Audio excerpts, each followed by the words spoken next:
ማጂ ወይ የሰማኝ ነው ብር ጠፊ ነው ምንም አይደለም ብር ገብቷል እኔ ከዚህ ቤት 20 ሚሊዮን ብር አካባቢ ነው ያቺ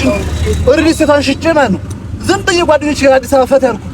አንተ ለ500 ብር ለ100 ብር አንድ ሰው አለ እንዴ ምንም እንዳታስብ እኔ እኮ ባያራስ ገንዘብ ማንከፍዬ ማለት ዝም ብዬ ነው የምወርደው ይሄ ኖርማል ነገር ነው ለኔ ኢሚንት ገብቷል ገንዘብ ደግሞ ጠፊ ነው አንተ ብቻ ጃናው ነው ወንድም ማለት እኔ እስካለው ድረስ ምንም እንዳይሰማ እቤት እንዴት ነው የምገባው እቤት እንደምገባው ምንም ነት 1000 ብር ምን አላት 1000 ብር እኔ ዝም አኖ ጋር ላለው እሰጥሃለሁ በቃ ምንም ችግር የለውም ወደ እንካን ሳወል እና ገብቷል ምንም በቃ እንትን አትበል ገብቷል ብር ጠፊ ነው ምናምን ይሄ ኖርማል ነው በቃ ዝም ብዬ ነው አካውንት አለ አይደል እናት ባንክ አለ አለኝ በቃ በሱ ንብረት ሳልፍላለሁ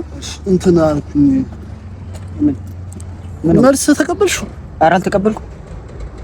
አልተቀበልኩም ቢም አሁን 200 ብር ሰጥተኛል አይደል አዎ እና አልተቀበልከው እኔ ወሬ ይሻላል ማለት ተቀበለው ብሩ ኧረ እንደ እኔ ነገር እንደው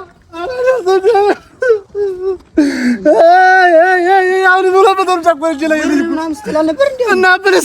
ብልሳ አፍ እኮ ያወራል እኮ አፍ ያወራል ገብቷል ተግባር ላይ ጊዜ ሚሊዮን ስትላል ነበር እንዴ አኑ አሳክስ እኮ ነው ብራዚል ያለችው 200 ከእናትህ እኮ ተቀብዬ መጥቼ እኮ አሁን እንዴ ነው በምን ልመለስ ነው እንደ እናቴ ጉድሽ ያላየሽም እንደው አይ ሰው